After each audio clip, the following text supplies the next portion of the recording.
Part 1. Daisy's Tragedy. It was midnight. Daisy Blue, 25 years old, was lying in a rocking chair, staring at the ceiling with an empty gaze. For perhaps a minute, she hadn't blinked, which made tears flow down her face. Near her, her baby was crying bitterly, but strangely, the cries of her little baby Blue seemed to have no effect on Daisy. She didn't even turn her head toward her child. After crying for a long time, the child finally fell asleep from exhaustion. Daisy was still in the same position, almost lying in her chair. Her hair was completely tangled. She had deep black circles under her eyes, and traces of dried tears marked her pale face. Her clothes were so dirty that it looked like she hadn't changed in weeks. Suddenly, Daisy curled up in the chair, put her head on her knees, and began pulling out her hair one by one. Nearly an hour passed like this. Daisy seemed caught in a loop, pulling out her hair, looking at it for a few moments, then throwing it away.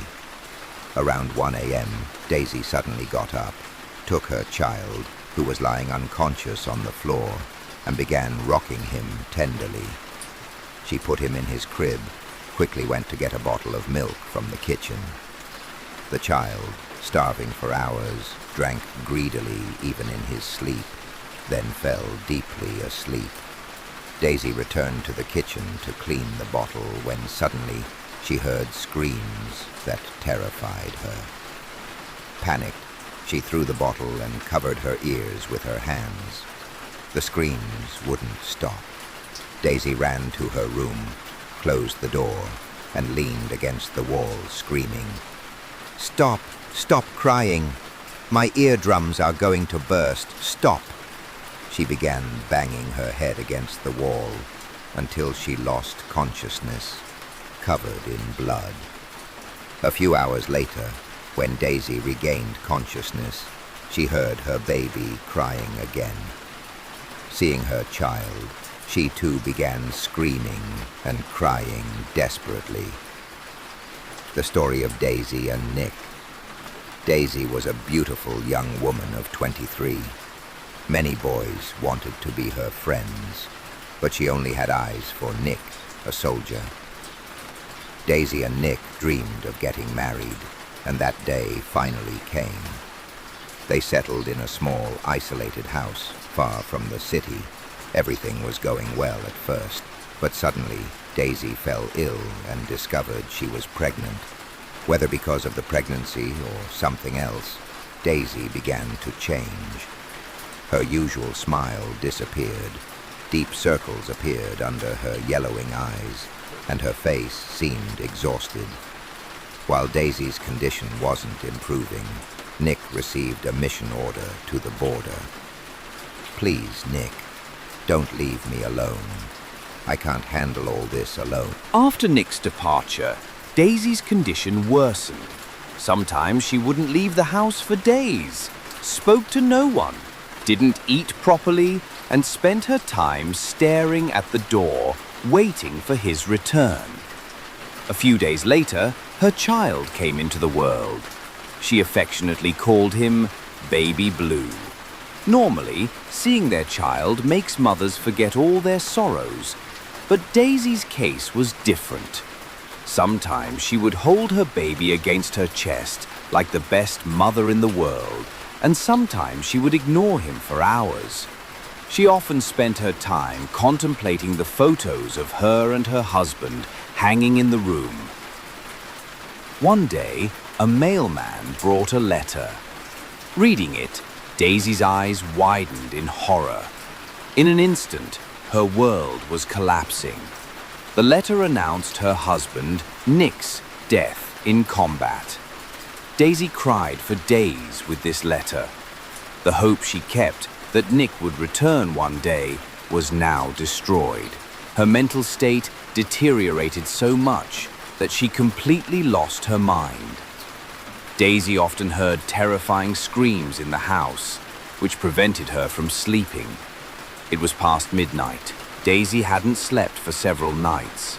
She was sitting in her room, drawing strange shapes with a pencil on the wall, when her baby started crying again. First, Daisy listened to the crying for a long time. Then she threw the wedding photo hanging on the wall to the floor and began screaming with all her might, which made the child cry even louder.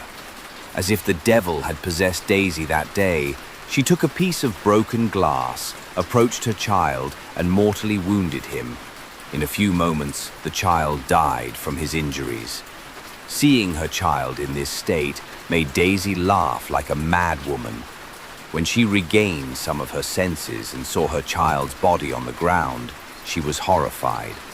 She held her little baby against her chest and cried for hours. After her husband's death, and now her child's death before her eyes, Daisy no longer had the strength to bear this shock. She took the bloodied piece of glass and cut her throat and the veins in her wrists. In a short time, she joined her child in death. Divya, who loved reading horror stories, had received from her friend Nilakshi the recommendation of a book titled Urban Legends by Sonia Saini. Today, Divya had read the first story in the book. Even though the story wasn't finished yet, Divya felt something strange while reading it. I've read so many horror stories so far, but this story has something different. A mother who kills her child. Just thinking about it gives me chills. My heart tells me not to continue this story, but my mind wants to know what happens next. After reasoning with herself, Divya turned the page and continued reading. The Haunted House. The bodies of Daisy and Baby Blue remained in that house for several days. When the smell began to spread, the neighbors discovered that the entire family had perished. Seeing this tragedy, the local people considered this place cursed. About 20 years passed without anyone coming to live in this house. Then, one day, a distant relative of Daisy came to claim the property. When Samar arrived there, evening was falling. No one had come to this house for years, so it looked like ruins. As soon as Samar entered the room, he heard the sound of a rocking chair moving. He turned around and lit his flashlight. No one was visible on the chair, but it continued to rock. Suddenly, Samar heard a woman's loud laughter coming from the courtyard. He ran to the courtyard but saw no one. His forehead was drenched in sweat. Wiping his sweat in this cold weather, Samar returned to the room and heard a small child crying. These events in this abandoned house convinced Samar that there was certainly something invisible, but whose presence could be felt at every moment. Samar immediately left the house and never returned.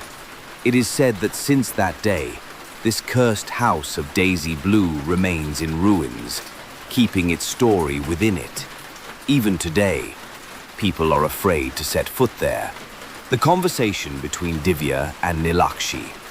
Divya had just finished reading the last line of the story when her friend Nilakshi came to put her hand on her shoulder, which frightened Divya greatly.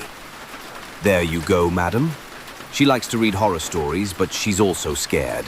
How is that going to work?" said Nilakshi, laughing. "It's not that. This story was really special. And besides, these aren't stories, they're urban legends. Do you understand? The events mentioned in these stories really happened to someone at some point. The author of this story even claims that the souls of Daisy and her child are still trapped in the mirror of this house. If someone calls them at midnight, they appear." Hearing Divya, Nilakshi burst out laughing. "What are you talking about? You who are educated, you believe in such things. These stories are written in horror books to make the reader believe it really happened to someone.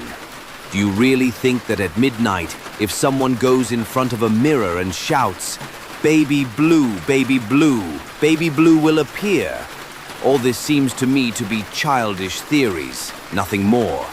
Listen, let's drop this debate. I'm just saying I'm not fearful. I simply believe that, like us humans have our world, ghosts and spirits also have their own world. Come on. Well, if the spirit can really appear the way you describe, then tonight at midnight, I'm going to prove to you that all these stories are just... Why are you so afraid? I'm here with you. And listen, if we feel the slightest harm, we'll stop this game immediately, okay? Please, don't call it a game at least. Silly, it is a game. Come on, we'll see tonight if your author is right or if I'm right. The midnight ritual, it was midnight. By coincidence, it was a new moon night, so darkness reigned in the sky. Nilakshi and Divya's dormitory was already quite far from the city, which made the campus silent after sunset. Are you ready? Think about it one more time. I'm very scared. Nothing is going to happen, just as Bloody Mary doesn't appear by saying Bloody Mary 3 times in front of a mirror. Baby Blue won't appear either by saying Baby Blue 13 times. I'm sure of it.